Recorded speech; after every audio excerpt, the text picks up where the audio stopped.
Hello बच्चों। कैसे हो आप? बढ़िया। चलो बहुत अच्छे। Good morning. तो बच्चों, जैसे अभी सारे बच्चे हमारे ये कक्षा 9 9 और 11 के बच्चों का आज हम संयुक्त रूप से पढ़ाएंगे। हमारा विषय है वाणिज्य।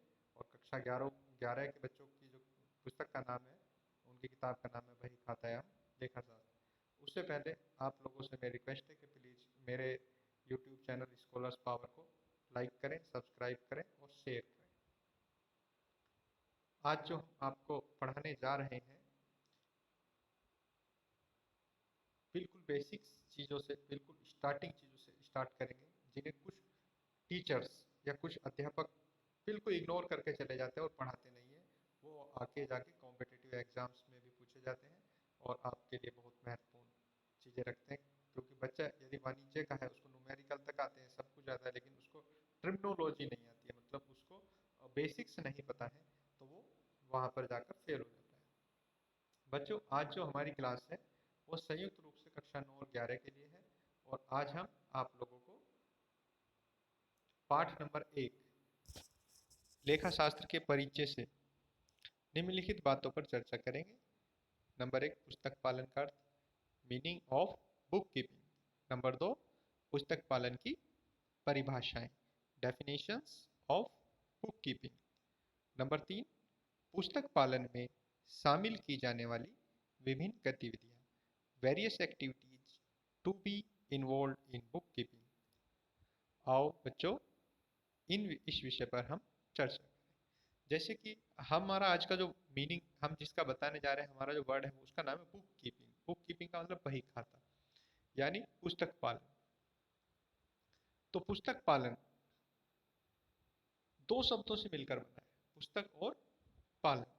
तो यहाँ पे किस पुस्तक की बात हो रही है? और पालन का मतलब, यानी अगर इंग्लिश मीनिंग, इसका इंग्लिश का डिक्शनरी मीनिंग हम देखते हैं, तो वहां पर बुक कीपिंग का अर्थ निकलता है किताबों को रखना। बट यहाँ पे डिक्शनरी मीनिंग हमें नहीं लेना है। हमारा जो मीनिंग है वो वाणिज्य में क्या दिया गया है, हम उसको किस प्रकार से प्रयोग करते हैं, ठीक है, उस पर आपको फोकस करना है, उस पर आपको ध्यान देना है। तो सबसे पहले बच्चे हेडिंग डाल लेंगे, पुस्तक पालन का अर्थ, मीनिंग ऑफ बुक कीपिंग्स।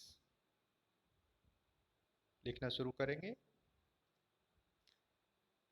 पुस्तक पालन दो शब्दों के मेल से बना है। मेल का मतलब योग, दो शब्दों के योग से बना है। नंबर 1 पुस्तक और दूसरा पालन। यहां पुस्तक से आशय उन लेखा पुस्तकों से है जिनमें आर्थिक लेन देनों एवं घटनाओं को लिखा जाता है, तथा पालन से आशय आर्थिक लेन देनों एवं घटनाओं, आर्थिक लेन देन और घटनाओं को हम क्या कहते हैं? व्यावसायिक लेन देन को हिसाब की लेखा पुस्तकों में लिखना, लिखने को बोलते हैं अभिलेखन करना है। तो यहां पर एक मोस्ट इंपोर्टेंट वर्ड आया, आर्थिक लेन देन। मोस्ट इंपोर्टेंट वर्ड आया हमारा आर्थिक लेन देन। आर्थिक लेन देन, ये जो हमारा वर्ड आया यहाँ पे, आर्थिक लेन देन। तो ये आर्थिक लेन देन जो शब्द है, आर्थिक का क्या मतलब होता है? आर्थिक का क्या मतलब होता है? जहां पर वे सभी मानवीय क्रियाएं जो धन उपार्जन के उद्देश्य से की जाती हैं, आर्थिक क्रियाएं कहलाती हैं। तो आर्थिक क्रियाएं धन उपार्जन के उद्देश्य से की जाती हैं, यानी वो व्यावसायिक होंगी, बिजनेस ट्रांजैक्शंस होंगे। तो बाकी इसके अंदर हमें सामाजिक क्रियाएं जो, यानी अनार्थिक क्रियाएं नहीं लेनी है। जैसे अपने घर पे मोहन को बुलाकर चाय पिला दी, तो वो क्रियाएं हमारे यहाँ अकाउंटिंग के अंदर या इसमें पुस्तक पालन में शामिल नहीं की जाती हैं, या बुक कीपिंग में शामिल नहीं की जाती है। तो आपको पता चल गया यहाँ किस पुस्तकों की बात हो रही है। यहाँ पे बुक्स ऑफ अकाउंट्स की बात हो रही है, जो अकाउंट्स की किताबें हैं, जिनमें हम बिजनेस ट्रांजैक्शंस को, जैसे माल खरीदा, माल बेचा, मरम्मत कराई, फर्नीचर खरीदा, ये जो हमारे व्यापारिक लेन देन है, जो हमारे बिजनेस ट्रांजैक्शंस हैं, उनको लिखने की बात हो रही है। तो जिस किताबों में इन लेन देनों को लिखा जाएगा, उन किताबों की बात हो रही है। और पालन से आशय क्या है कि आर्थिक लेन देन और घटनाओं को लेखा पुस्तकों में लिखना। तो बच्चों आगे लिखेंगे, अतः हम कह सकते हैं कि पुस्तक पालन आर्थिक लेन देनों और घटनाओं को लेखा पुस्तकों में कुछ निश्चित सिद्धांतों के अनुसार सुव्यवस्थित ढंग से और क्रमानुसार अभिलेखन करने की कला है। क्रमानुसार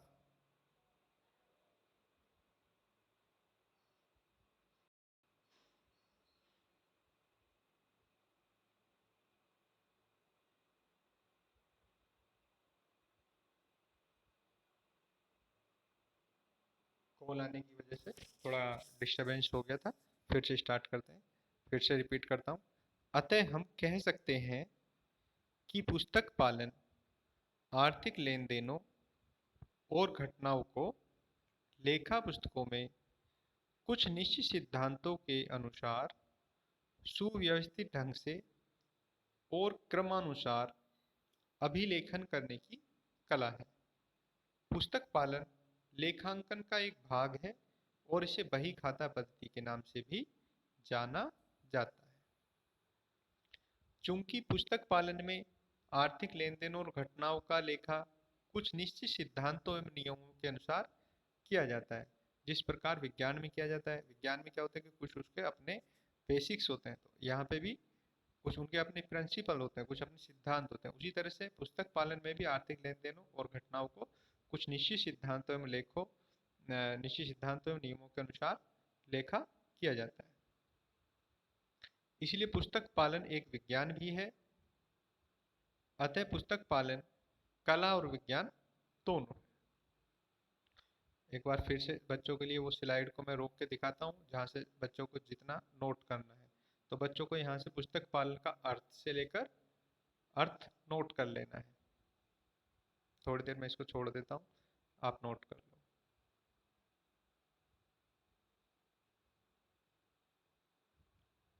हो गया नोट बच्चों? चलिए अब हम थोड़ा आगे चलते हैं।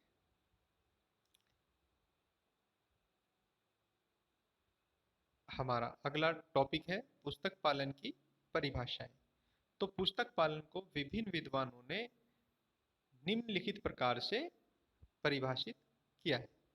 हेडिंग डाल लेंगे, पुस्तक पालन की परिभाषाएं। Definition of book keeping. पुस्तक पालन को विभिन्न विद्वानों ने निम्नलिखित प्रकार से परिभाषित किया है।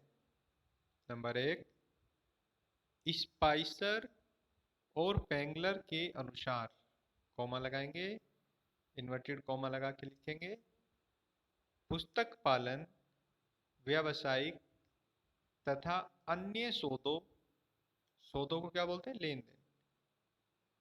पोस्ट में लिख सकते हैं बच्चे, लेन देन को मुद्रा के रूप में लिखने की एक कला है। इन्वर्टेड कॉमा लगा के बंद कर देंगे, पूर्ण विराम लगा देंगे, फुल स्टॉप।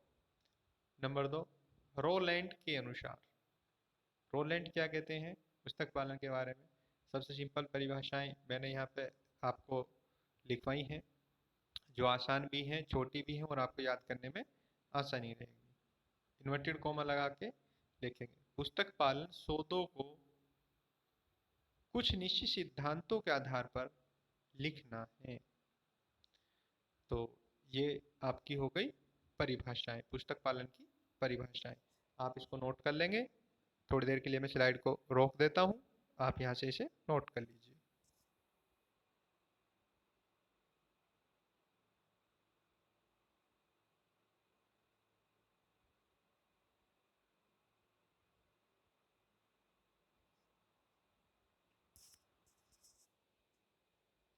हो गया नोट? इसके बाद नंबर तीसरा हमारा पॉइंट है पुस्तक पालन में शामिल की जाने वाली विभिन्न गतिविधियां। तो सभी बच्चों को ये ध्यान रखना है कि पुस्तक पालन में मोस्टली हमेशा ही 4 गतिविधियां, कितनी? 4 गतिविधियां शामिल की जाती हैं, जिसमें आर्थिक लेन देनों एवं घटनाओं को पहचानना, पहचा पहचाने गए आर्थिक लेन देनों घटनाओं को मुद्रा के रूप में मापना और मापे गए आर्थिक लेन देनों एवं घटनाओं का अभिलेखन करना, और नंबर 4 अभिलेखित किए गए आर्थिक लेन देनों एवं घटनाओं का वर्गीकरण करना शामिल होता है। यानी अगर इनको आप केवल 4 वर्ड ध्यान रखें। आइडेंटिफाइंग, आइडेंटिफाइंग का मतलब पहचानना, दूसरा मेजरिंग यानी मापना, तीसरा रिकॉर्डिंग यानी रिकॉर्ड करना लिखना, चौथा क्लासिफाइंग। तो ये 4 एक्टिविटी हमारी पुस्तक पालन में शामिल की जाती है। तो इसके बारे में लिखेंगे बच्चे। पुस्तक पालन में शामिल की जाने वाली विभिन्न गतिविधियां, हेडिंग डालेंगे। Various activities to be involve in book keeping. लिखेंगे पुस्तक पालन में निम्नलिखित गतिविधियों को शामिल किया जाता है। नंबर 1, आर्थिक लेन देनों एवं घटनाओं को पहचानना। तो सबसे पहले हम क्या करेंगे कि कौन सा लेन देन आर्थिक है या कौन सा लेन देन अनार्थिक है।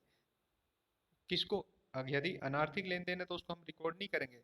हम किसको रिकॉर्ड करेंगे? आर्थिक लेन देनों को। सपोज दैट कि व्यापारी व्यापारी का जो मैनेजर है, जैसे हमारा कोई बिजनेस है और मेरा मैनेजर मर जाता है, तो ये मेरे लिए एक बहुत बड़ा लॉस है, लेकिन ये मेरे लिए आर्थिक क्रिया नहीं है, ये एक सामाजिक क्रिया है। ठीक है, तो हम सिर्फ आर्थिक क्रियाओं का ही यहाँ पर लेखा करते हैं। सपोज दैट मेरा कोई माल राजस्थान से उत्तर प्रदेश में आ रहा है और रास्ते में एक्सीडेंट हो गया ट्रक का, मेरा बहुत सारा माल का नुकसान हो गया। ये मेरा आर्थिक क्रिया है, क्योंकि ये मेरा धन उपार्जन का एक जरिया था और उसमें कमी आ गई, ये मेरा आर्थिक हानि होगी। तो ये मेरे लिए एक आर्थिक घटना के रूप में जानी जाएगी। तो आप सबसे पहले लिखेंगे नंबर 1, आर्थिक लेन देनों एवं घटनाओं को पहचानना है। इंग्लिश में लिखेंगे identifying of economic transactions and events. Number 2, जब हम इसकी पहचान कर लेंगे कि ये हमें लिखना है ट्रांजैक्शन, तो हम देखेंगे उसकी वैल्यू क्या है, उसका वैल्यूएशन करेंगे, उसका मूल्यांकन करेंगे। किस में? मुद्रा में, यानी रुपये में। पहचाने गए आर्थिक लेन देनों एवं घटनाओं को मुद्रा में मापना। Measuring of identified economic transaction and events. Number 3, जब हमें वैल्यू भी पता चल जाएगी उसके बाद हम उसको लिखेंगे बुक्स ऑफ अकाउंट्स में। तो नंबर 3 क्या हो जाएगा? मापे गए आर्थिक लेन देनों एवं घटनाओं का अभिलेखन करना। मापे गए आर्थिक लेन देनों एवं घटनाओं का अभिलेखन करना। Recording of measured economic transactions and events. Number 4, जब हमने लिख लिए, अब इन ट्रांजैक्शंस को हम क्या करते हैं? सबसे पहले जो लिखे कहाँ पे जाते हैं? या तो हम जनरल में लिखते हैं या लिखते हैं प्रॉपर जनरल में या सब्सिडरी बुक्स में। हम तीन तीन जगह अपने बिजनेस ट्रांजैक्शंस को लिखते हैं। तो वहां से इनको हम क्लासिफाई करते हैं, इनके कंसर्न अकाउंट जो होते हैं। जैसे राम का अकाउंट, राम के साथ हमारा लेन देन 10 बार हुआ, तो यदि राम के साथ 10 बार लेन देन हुआ और अलग अलग डेट में हुआ, तो वो राम के सारे ट्रांजेक्शन्स के लिए उसका राम का अकाउंट अलग से एक लेजर रखी जाती है, जिसको बोलते हैं खाता बही। तो वहां पर सारे उसके आइटम्स चले जाएंगे। या हम किसी से लगातार उधार खरीदते हैं, तो उसके लिए हम परचेज बुक रख लेंगे, जिसको बोलते हैं सब्सिडरी बुक्स। तो उधार खरीदे गए माल की एंट्री उसके अंदर हम करते रहेंगे। तो इस तरह से हमें उनका अपना आर्थिक लेन देनों घटनाओं का वर्गीकरण करना है। कहाँ करना है? लेजर में। तो इसे बच्चों ने नोट कर लिया होगा, और यदि नोट नहीं कर किया है तो अभी मैं इसको 1 मिनट के लिए होल्ड कर देता हूँ यहीं पे, और आप इसे नोट कर लीजिए।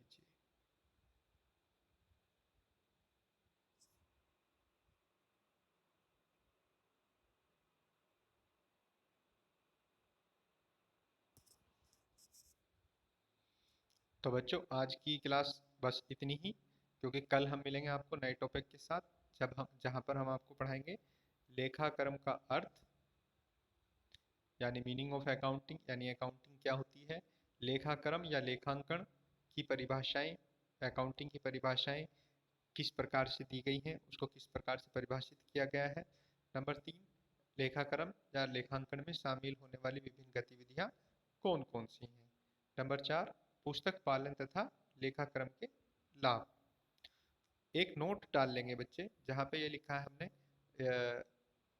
ये तीसरी एक्टिविटी लिख के पुस्तक पालन में शामिल होने वाली विभिन्न गतिविधियां। तो नोट में एक बात और लिखेंगे कि जहां पर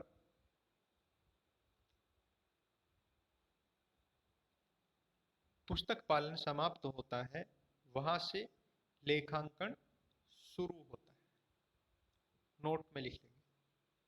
ये सत्य असत्य में आ जाता है एक बार, तो जब ट्रू एंड फॉल्स में आ जाता है तो इसे आपको ट्रू करना है।